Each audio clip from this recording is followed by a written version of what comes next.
Welcome back. And here's our battery light.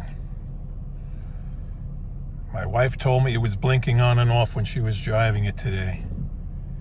Let's find out what's wrong. And now it's off. And now it's on. This is strange. Now we got check engine light. I wouldn't believe this if I didn't see it.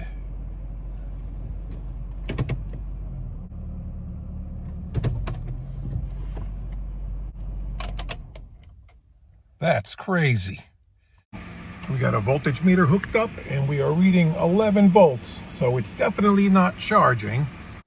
We got an oxygen sensor code, PO134. That's strange.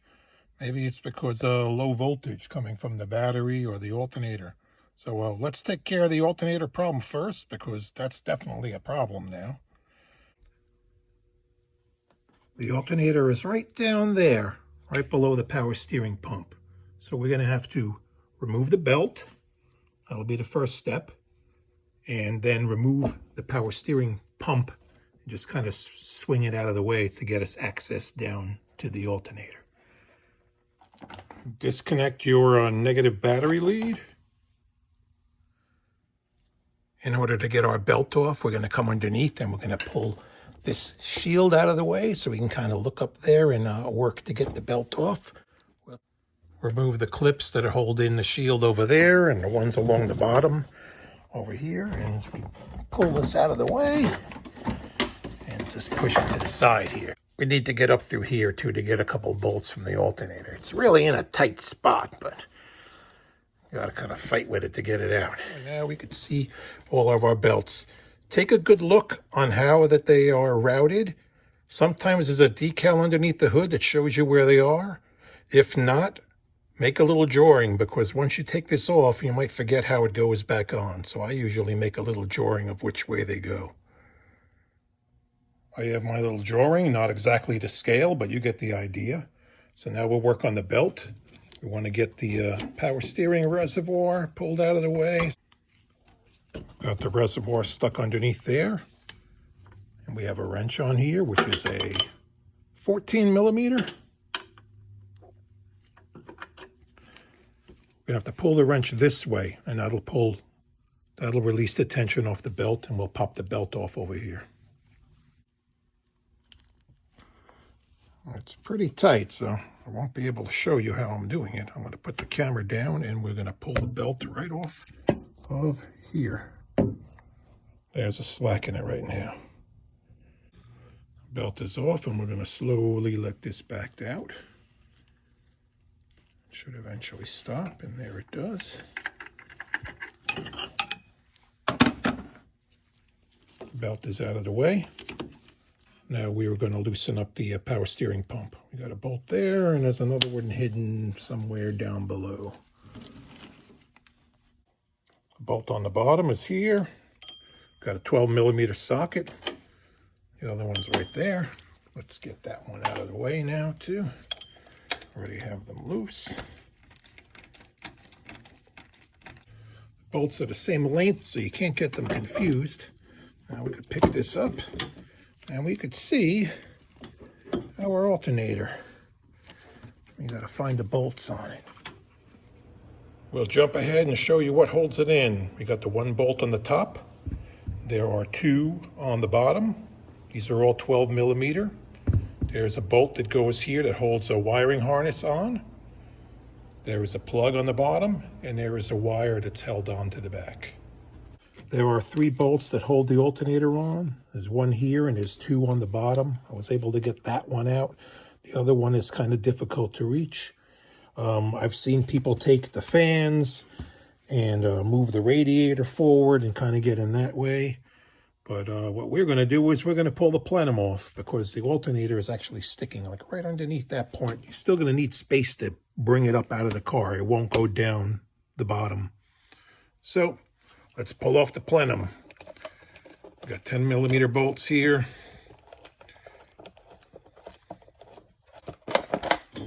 I'll get this out of the way. We'll be pulling off these bolts and nuts and disconnecting these hoses and lifting this up out of the way.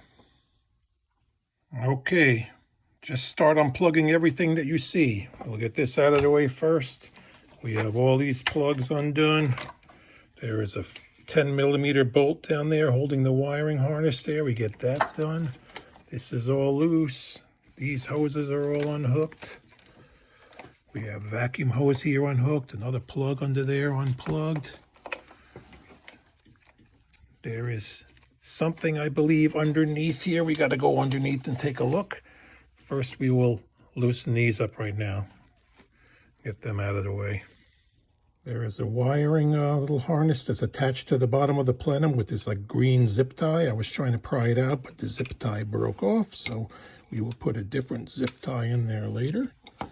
Now we have to remove the two coolant lines that are coming right here to the throttle body.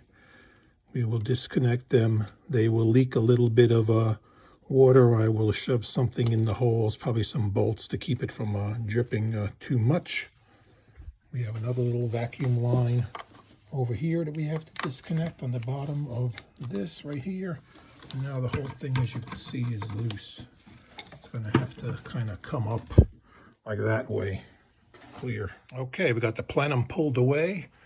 It doesn't really want to come up much higher than that. That radiator hose is kind of holding it back. I need to get the alternator out, so we'll worry about that later. Now with that out of the way, you can look clean down at your alternator. There is a small screw there holding on the wiring harness. There's a plug also like on the bottom over here. And you have the battery terminal coming to it under this rubber boot, which I need to pull back. Let's get that out of the way. It looks to be like a 10mm nut on there. And that's possibly an 8. Let's see. That nut is a 10mm, and that little bolt over there is an 8mm. As you can get the wiring loose. And there is a plug right down on the bottom. I don't know if I can get it unplugged from here. No, I'm going to twist it first. I have one of the 12mm bolts on that side loose, and there's another one down over here that you got to reach down and feel for. Okay, the bolts are all loose. This one you really can't pull it out because it's going to hit the little container over here. So kind of leave it in there. Now we could kind of turn it a little bit to see that plug on the bottom and reach around and unplug it.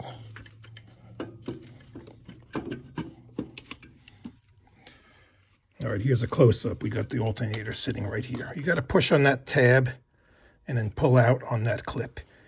It will be nice and tight, so I may use a pair of pliers while I'm pushing on that to pop it out, because my fingers ain't cutting it. Finally, it's out. Now you can lift it straight up over here.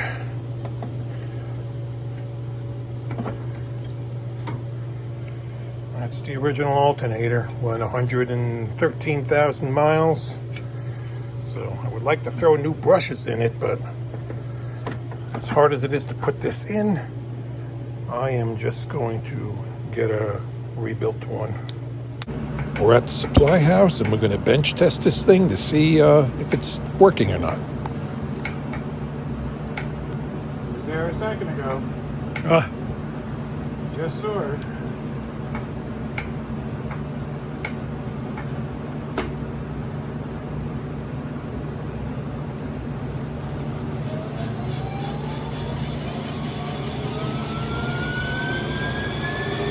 I have overcharging. Overcharging. All right. Putting out 19 volts. That's crazy. We picked up a brand new unit. The computer controls the regulator in this alternator to adjust the charging rate. So the brushes in the other one were still good because it was making voltage, but the problem was with the voltage regulator inside. They could have gotten it repaired, but it would take longer to get back. So they had this. We are going to put this in. I cleaned the threads up on the bolts. These two bolts we're going to put in the alternator. Make sure they don't fall out when you're dropping it in place, because that AC line kind of gets in the way, and the overflow jug over here gets in the way too to put it in. Okay, all the bolts are tight. I used the ratcheting box wrench to do the two lower bolts on the bottom. Those are the ones that'll give you the most trouble trying to reach through. You can go up from the bottom and get that one. This one you could easily get just by reaching down over here. We got our plug plugged back in, and now we just have to hook up our battery feed line, the big line there with the 10mm nut, and the little 8mm bolt that was holding the wiring harness on over there. Let me get them on. All of our connections are back on the alternator where they need to be. And now we're going to deal with the plenum.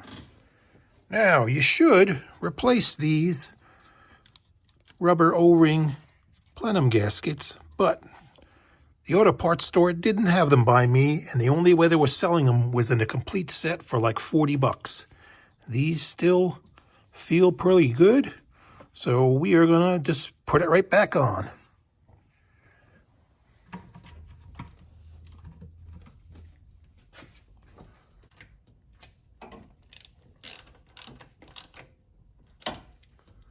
What's the torque value on this? I don't know. Make them snug. There are little metal pieces inside this thing, so you really have to be crazy with the torque on it to crack it. So now just start plugging everything in that you'd unplugged before. One hidden down over here. We got our little coolant lines that came over here. I pinched them off with vice grips so they won't leak out some coolant. I did lose some. We'll go back and top up the coolant later. This one.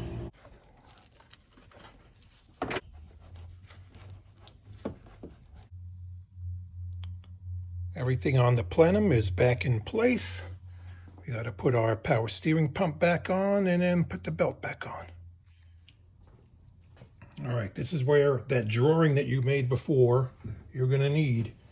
Get your belt routed the way it should be, and then we got to pull this one out. I got everything fully in place.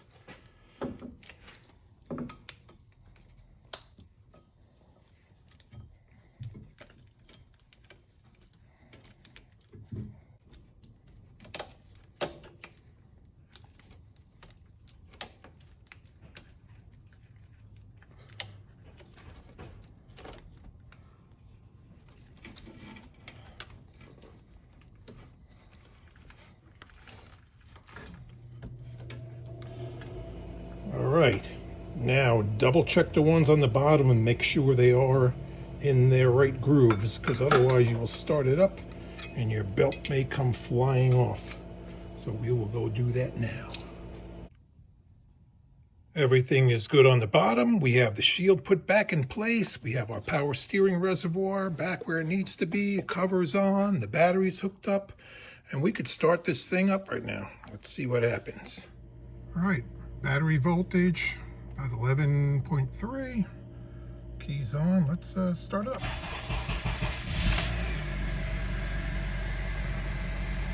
And our light is off. And we are making 14 volts. Awesome. All right, do me a favor. I love helping people, but I need your help. Like, subscribe, all that good stuff. And thank you for watching. Doing some file cabinet work.